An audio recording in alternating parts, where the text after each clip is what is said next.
Maseret Choulin, Daf Nun Aleph, résumé. Le deuxième estomac, il s'appelle Beta Kosot. Celui qui, après la shrita, il trouve donc dans la bête, en ouvrant la bête, il trouve dans ce Beta Kosot en question, il trouve une aiguille. Si l'aiguille, elle a percé la paroi du Beta Kosot d'un bout à l'autre, d'un côté à l'autre, c'est taref. Sinon, c'est kasher. Si, maintenant, ça a percé d'un bout à l'autre, il faut savoir quand même, est-ce que ça a eu lieu du vivant de la bête ou après la shrita.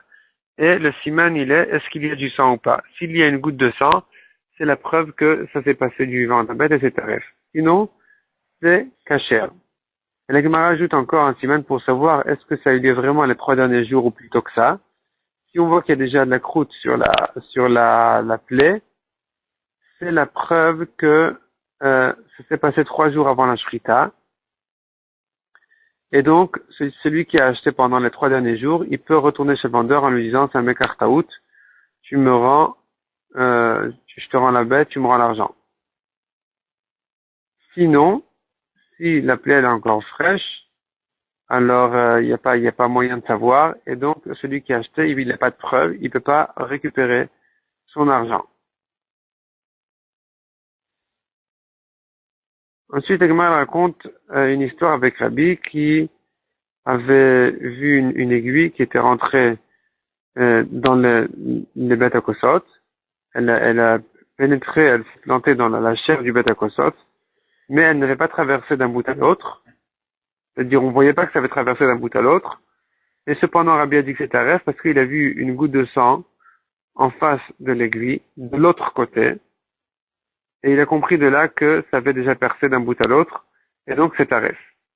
Ensuite, on a toute la lachote de Nefoula, une bête qui est tombée. Une bête qui est tombée, c'est un rêve. Sauf si, comme on verra, ils sont passés 24 heures, ou que la bête elle s'est levée, ou qu'elle a marché, comme on verra. Donc d'abord, il faut savoir quand est-ce que se pose le problème. Une bête sauté, qui a sauté, elle n'a aucun problème.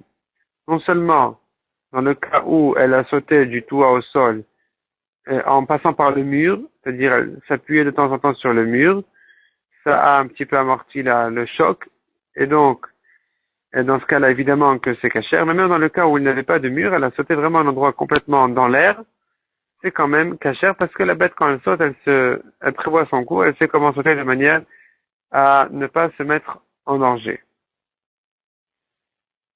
La Gemara ensuite raconte une histoire d'une une chèvre qui avait du mal à marcher, et elle traînait ses pattes arrière, et la Gemara dit que malgré qu'il arrive des fois que ça vient, ce problème-là, il est causé par le fait que la colonne vertébrale est coupée, mais on n'a pas à craindre ça. En général, c'est qu'une maladie qui n'est pas dangereuse, et donc c'est cachère. Des animaux qui s'encornent, des bêtes qui s'encornent, on craint pas qu'il soit taref, mais si il est tombé, on doit craindre.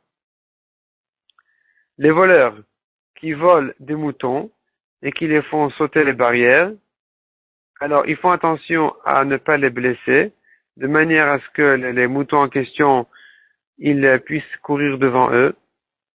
Et donc on n'a pas à craindre, il n'y a pas de problème. Si le voleur a rendu la bête, il a jeté à nouveau au-dessus de la barrière pour la rendre. S'il a fait ça par crainte de ne pas se faire, il voulait pas se faire attraper, eh bien, il fait pas attention à la santé du mouton, et c'est taref. C'est-à-dire, le problème de Rissouk et Varim, on doit craindre, sauf si, comme on verra, il y a 24 heures qui sont passées, etc.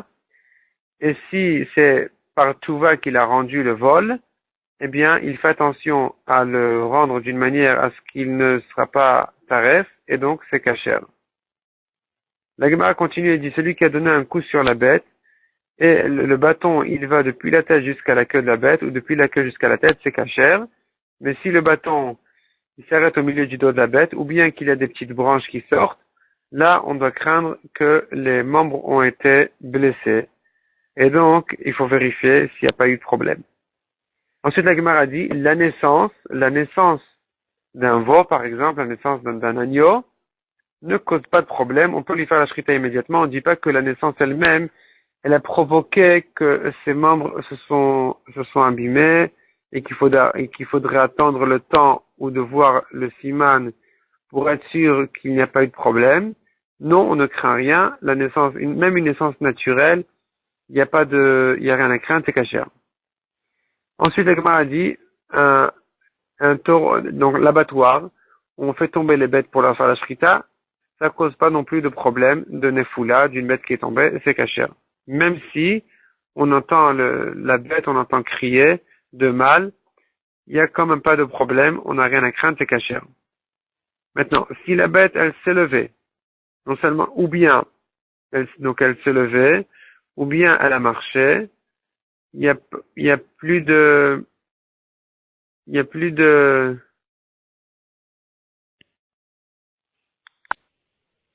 si elle s'est levée, il n'y a pas besoin d'attendre 24 heures, on peut lui faire depuis la shrita, mais il faut la vérifier quand même après la shrita. Si elle a marché, c'est même pas la peine de de la vérifier après la shrita, c'est que vraiment elle est intacte. Il y en a qui disent ici que quand même il faut lui faire l'abdika, il faut vérifier que elle n'a pas eu de problème. La Gemara ajoute encore, si elle a ouvert sa patte avant pour se lever, même si elle ne s'est pas levée, ou bien qu'elle a levé la patte arrière pour marcher, même si elle n'a pas marché, c'est bon. Et la Gemara ajoute encore, même si on voit qu'elle a envie de se lever et qu'elle commence à bouger pour se lever, c'est suffisant. Ensuite, la Gemara dit, qu'est-ce qu'il faut vérifier exactement? Marloquette, est-ce qu'il suffit de vérifier les intestins ou bien il faut vérifier toute la bête? Mais les simanim, donc le trachet artère et l'œsophage, n'ont pas besoin de vérifier dans une bête qui est tombée parce qu'ils ne sont jamais, en général, il y a rien à craindre, ils ne sont pas concernés ils ne se détachent pas par cette chute-là, d'une bête qui est tombée. La Gemara ensuite dit, quelles sont la lachotes d'un oiseau qui est tombé sur l'eau? Il est tombé sur l'eau, il a pris un coup de l'eau. S'il a nagé un petit peu, c'est bon. C'est-à-dire s'il a la longueur de sa taille, c'est suffisant. La Gemara dit quelques conditions à cet halakha-là. Dans quel cas c'est un siman, dans quel cas c'est pas un siman. La Gemara ensuite continue à dire, si l'oiseau est tombé sur un drap étendu en l'air, eh bien, dans quel cas on craint, dans quel cas on craint pas. La Gemara rentre dans tous ces détails-là. La Gemara ensuite va continuer à dire si c'est tombé sur du lin, donc jusqu'à la fin du Hamoud, on aura toutes les situations de lin, dans quel cas on craint le coup de l'oiseau qui est tombé dessus, et dans quel cas on ne craint pas.